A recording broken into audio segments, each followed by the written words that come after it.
حضرت ابو طلحہ انصاری رضی اللہ تعالیٰ عنہ یہ مدینے کے مالدار صحابہ میں سے تھے۔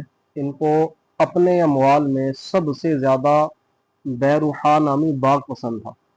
جب یہ آیت نازل ہوئی لن تنالوا البر حتی تنفقوا مما تحبون، یعنی کہ تم ہرگز نیکی کو نہیں پہنچ سکتے جب تک اپنی پسندیدہ چیز اللہ کی راہ میں خرچ نہ کرو، تو وہ فوراً بارگاہ رسالت صلی اللہ علیہ وسلم میں حاضر ہوئے اور عرض کیا یا رسول اللہ صلی اللہ علیہ وسلم، مجھے بیروحا باغ جو ہے وہ سب سے زیادہ محبوب ہے اور میں اسے اللہ کی راہ میں صدقہ کرتا ہوں۔